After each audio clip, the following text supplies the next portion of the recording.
नमस्कार, आप देख रहे हैं बड़ी खबर और आपके साथ मैं राजेंद्र देव। सबसे पहले हम कोरोना की बात करेंगे और देश में कोरोना संक्रमण के नए आंकड़े सामने आए हैं। पिछले 24 घंटे में 2,67,334 नए मामले सामने आए हैं। मौत के आंकड़ों में फिर से बढ़ोतरी हुई है। एक दिन में 4,529 मरीजों की मौत की खबर सामने आ रही है। यह भी आधिकारिक आंकड़े हैं। 4,529 हाईएस्ट अब तक। देश में कुल केसेस 2,54,96,330, एक्टिव केसेस 32,26,719, कुल मौतें 2,83,248। अब तक कुल वैक्सीनेशन 18,58,09,302। ये ताजा आंकड़े, फ्रेश डेटा कोरोना से जुड़ा हुआ एक बार फिर से हमने आपकी स्क्रीन पर रख दिया है। देश में कोरोना का कहर जारी है। 24 घंटे में 2,67,334 नए मामले। मौत के आंकड़ों में फिर से बढ़ोतरी। एक दिन में 4,529 मरीजों की मौत।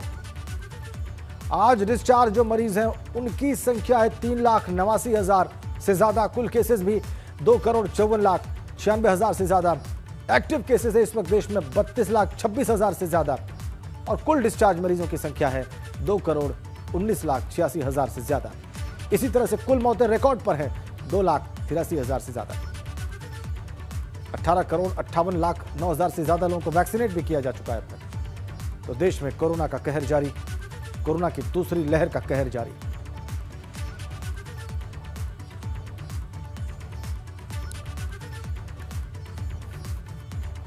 इधर कानपुर में ब्लैक फंगस का कहर बढ़ता दिखाई दे रहा है। लगातार सामने आ रहे ब्लैक फंगस के नए मरीज। ब्लैक फंगस से लड़ने के लिए एलर्ट हॉस्पिटल में तैयारी हो रही है।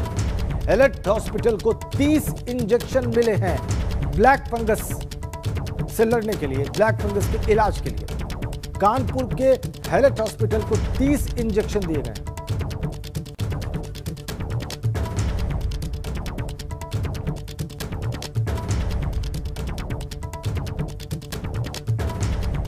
कानपुर में ब्लैक फंगस का कहर बढ़ता दिखाई दे रहा है। लगातार ब्लैक फंगस के नए मरीज सामने आ रहे हैं।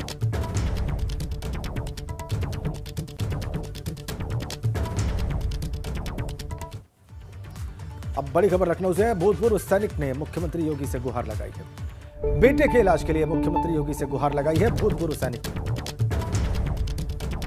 एक्स सर्विसमैन ने भूतपूर्व सैनिक ने इलाज के लिए मदद मांगी है मुख्यमंत्री से। बेटे अभिषेक त्रिपाठी का चंदन हॉस्पिटल में इलाज चल रहा है।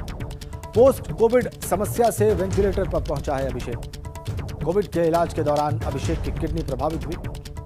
अब तक परिवार करीब 20 लाख रुपए खर्च कर चुका है।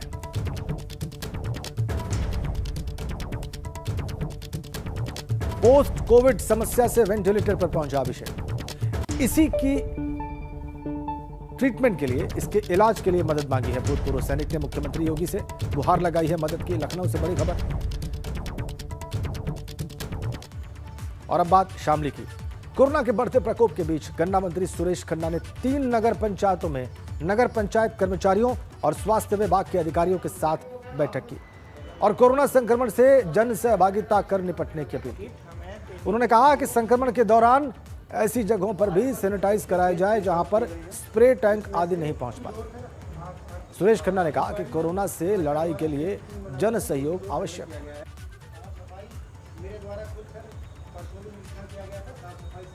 आज मैं नगर पंचायत थाना भवन, नगर पंचायत जलालाबाद, नगर पंचायत गढ़ीपुख्ता में तमाम सभासद भाइयों के साथ, मेडिकल की टीम के साथ, प्रशासनिक अधिकारियों के साथ लगातार समीक्षा की।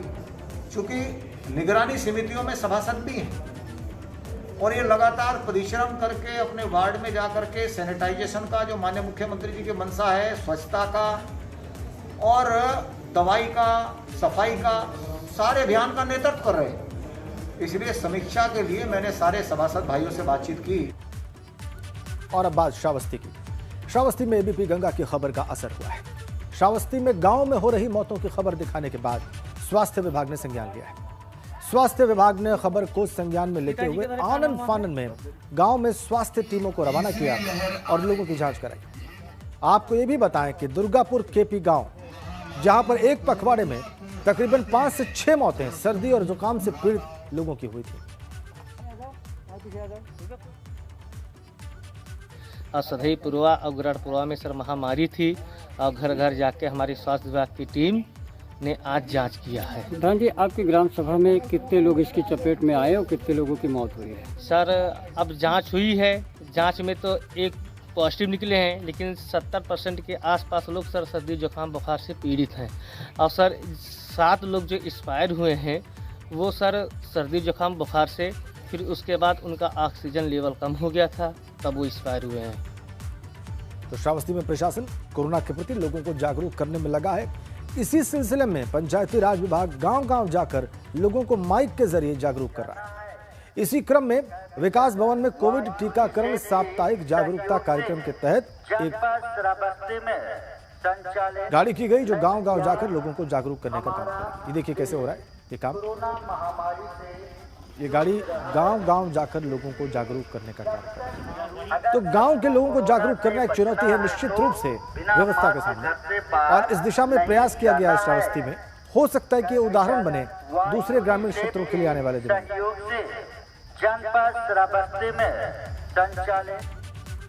बड़ी खबर कानपुर से है। मास्क न पहनने वालों पर कानपुर पुलिस ने ताबड़तोड़ कार्रवाई की। बीते 39 दिनों में 1 लाख से ज्यादा लोगों का मास्क न पहनने पर चालान हुआ है। कानपुर पुलिस ने चालान से करीब 75 लाख जुर्माना वसूला है। 4 पहिया में बगैर मास्क के जा रहे 25,000 लोगों का चालान भी किया गया है। पुलिस ने करीब 75 लाख जुर्माना वसूला है चालान से। जो लोग मास्क नहीं पहने थे उनसे ये जुर्माना वसूला गया है चालान करके।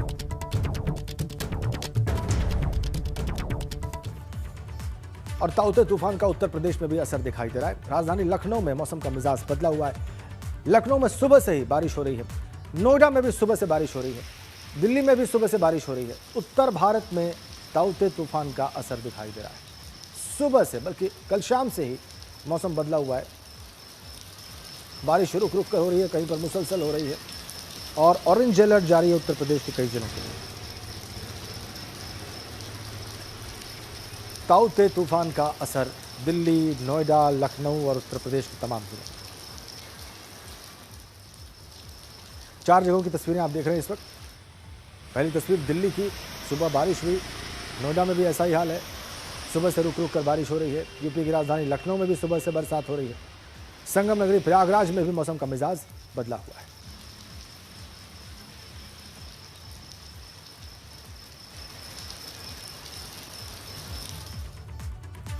और संगम नगरी प्रयागराज में भी मौसम का मिजाज अचानक बदल गया। कल से ही यहां पर रुक रुक कर बारिश हो रही है। किसी वक्त रिमझिम फुहार पड़ती है, किसी वक्त तेज बूंदें गिरती हैं। मौसम के इस बदलाव के पीछे ताउते साइक्लोन का असर बताया जा रहा है। प्रयागराज की तस्वीरें आपकी स्क्रीन पर। संगम नगरी प्रयागराज में पिछले 2 दिनों से मौसम का मिजाज अचानक बदल गया है। पिछले 2 दिनों से यहाँ रुक रुक कर बारिश हो रही है।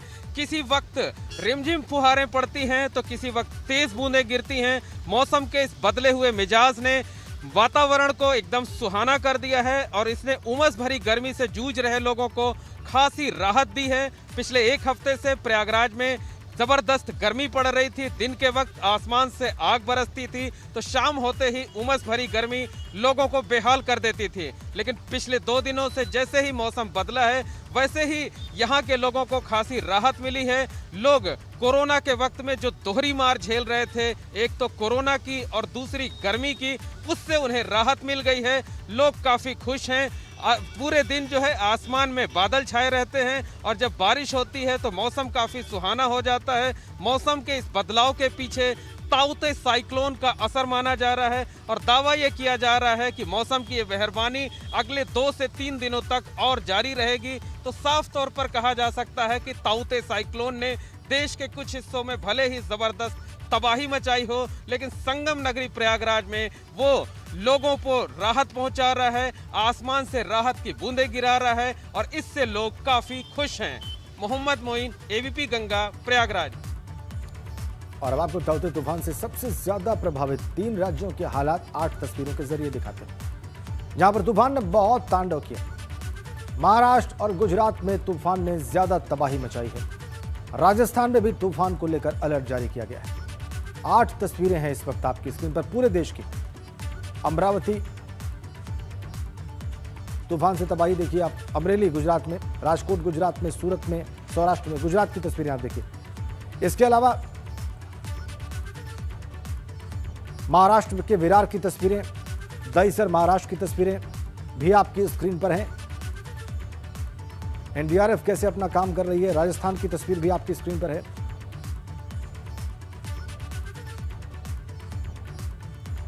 प्रधानमंत्री मोदी भी गुजरात पहुंच चुके हैं तूफान से हुए नुकसान का और स्थितियों का जायजा लेने के लिए। अब 6 तस्वीरें भावनगर, सूरत, अमरेली, ऊना, सोमनाथ और जामनगर की। ये स्थिति है तूफान के दौरान और उसके बाद की।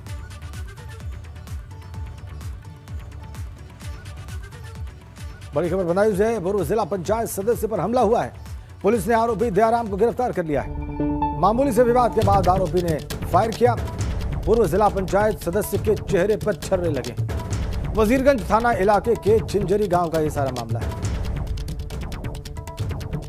पुलिस ने आरोपी को गिरफ्तार कर लिया है इस फायरिंग के मामले में। मामूली सा विवाद था जिसमें आरोपी ने फायर किया। और अब खबर बिजनौर से है। बिजनौर में चुनावी रंजिश में टीचर की गोली मारकर हत्या कर दी गई। दबंगों ने इस वारदात को अंजाम दिया और इस मामले में पुलिस ने 5 लोगों के खिलाफ मामला दर्ज किया है। चांदपुर थाने के बसेड़ा इलाके का यह सारा मामला है।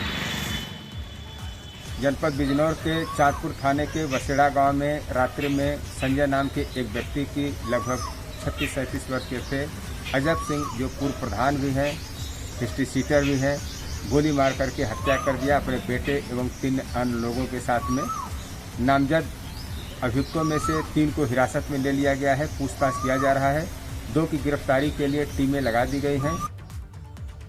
और अब बात कानपुर की, जहां के बिदुन थाना क्षेत्र में एक शादीशुदा महिला की गोली मारकर हत्या कर दी गई। स्कूटी पर सवार महिला का शव सड़क के किनारे पड़ा देखकर लोगों में हड़कंप मच गया।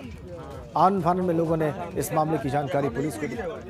मौके पर पहुंची पुलिस ने जांच पड़ताल के बाद शव को कब्जे में लेकर पोस्टमार्टम के लिए भेज दिया। मृतका की शिनाख्त हमीरपुर की रहने वाली आरती शर्मा के रूप में। आरती की शादी कुछ साल पहले ही हुई थी। करीब 7 बजे 112 की सूचना मिली कि एक एक्सीडेंट हो गया है। यहाँ पर बिजनौर पुलिस पहुंची तो वहाँ पर एक युवती की लाश डेड बॉडी मिली, जिस पर फायर आर्म इंजरी के चिन्ह पाए गए। और और अब बात बरेली की। बरेली की सुभाष नगर पुलिस को बड़ी कामयाबी हाथ लगी। पुलिस ने लाखों लीटर जहरीली शराब बनाने के लिए ले जाई जा रही 24,000 लीटर फ्रेश माल्टा स्पिरिट का एक टैंकर और साथ में 7 तस्करों को गिरफ्तार किया है। ये टैंकर रामपुर डिस्टिलरी से चला था और हैदराबाद जाना था। एसपी सिटी का कहना है कि ये लोगों के गैंग की छानबीन की जा रही है। पुलिस ने इको गाड़ी और 4,870 रुपए भी बरामद किए हैं। अपराधियों की धरपकड़ हेतु जगह जगह पर चेकिंग की जा रही थी। जिस चेकिंग के दौरान में एक मुखबिर के द्वारा पुलिस को सूचना मिली कि जेल रोड के पीछे टैंकर से कुछ लोग कुछ निकाल रहे हैं। उन सूचना पर यकीन करते हुए सुभाष नगर की टीम मौके पर पहुंची तो इन्होंने पूछा कि आप क्या निकाल रहे हैं। तो पता लगा कि वो फ्रेश माल्ट स्पिरिट है और मौके से 7 लोग बरामद हुए। एक जो ड्राइवर था वो मौके से भागने में सफल रहा। और बात फर्रुखाबाद की, वहां पर नोडल अधिकारी अजय चौहान ने कोरोना की जमीनी हकीकत जानने के लिए कायमगंज सीएचसी स्थित L2 हॉस्पिटल और कई गांवों का निरीक्षण किया। यहां इन्होंने गंभीर मरीजों की हालत जानी और उनके परिजनों से बात की। इसके बाद उन्होंने सीएमओ की जमकर क्लास ली। अजय चौहान ने व्यवस्थाएं ठीक न होने के कारण गंभीर मरीजों को कायमगंज L2 से फतेहगढ़ L2 में भर्ती कराने के आदेश दिए। आवश्यकता अनुसार मरीजों का आकस्मिक निधि से सीटी स्कैन कराने के भी निर्देश दिए। इस खबर के साथ ही इस बुलेटिन में फिलहाल इतना ही। आगे आप देखिए उत्तराखंड।